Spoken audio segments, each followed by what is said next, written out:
So we talked to Wu Tang Clan, sort of ahead of the curve, created, what's it called? Shaolin. Yeah. Once Upon a Time in Shaolin. Yeah. So, and this is things that like we all heard about. I didn't really pay that much attention to it. I remember hearing about it. I think it was 2015 that it came out. Hearing about it again with Martin Shkreli purchasing it for $2 million, and then it getting seized by the feds. And the Pleaser DAO just bought it, and then they're actually taking it. They've already done some interesting things with it in terms of a video that they've provided. We'll provide a link to that. I think it's cool to watch.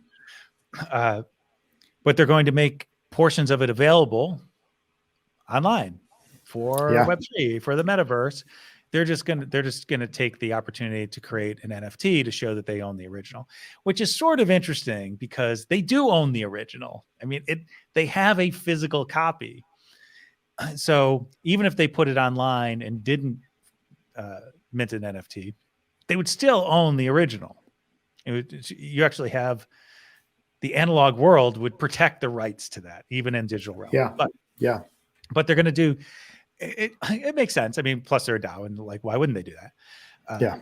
So I think that'll be cool because then the DAO, the Pleaser DAO, will be able to flex that.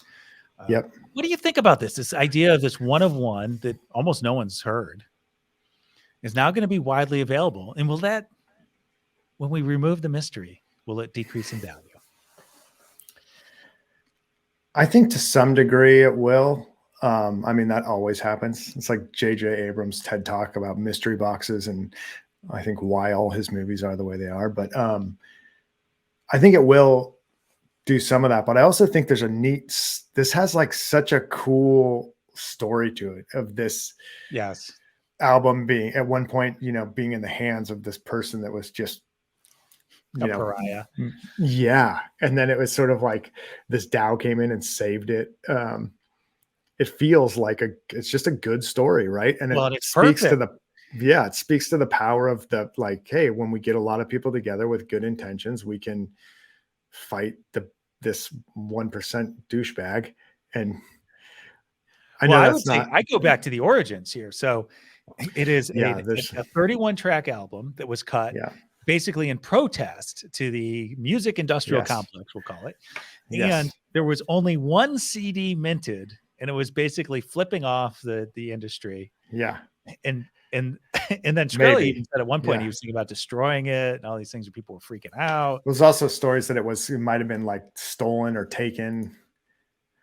Like maybe there was something else going on there that was just, like you said, lots of mystery.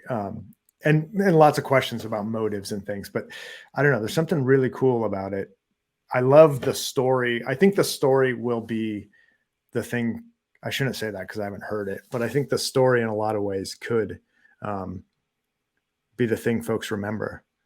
I mean, obviously it could be something fantastic. Well, it doesn't matter what the music is at this point.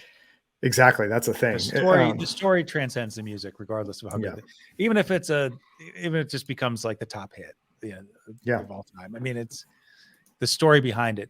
But I assume that's going to make it more popular, and it could become the official anthem of the metaverse or one of the tracks. It would make sense. Yeah. And I think it's each week we've been talking a little more about utility of all this stuff, right? So we talked about collectibles, and we talked about status, and we talked about access.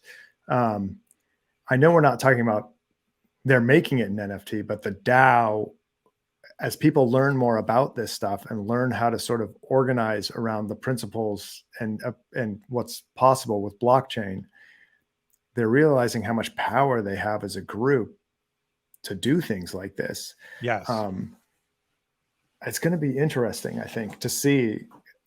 Well, I wonder if they'll do like NFT derivatives where, today, if you play music that you don't own, technically you own royalties to the owner, and it's a very convoluted system. It's never, if you've never worked in the music industry before, it's ridiculous.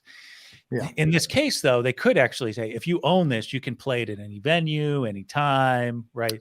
If you're a band, you can play it, or it's in your Decentraland bar, you can play it. So I think that would be really cool.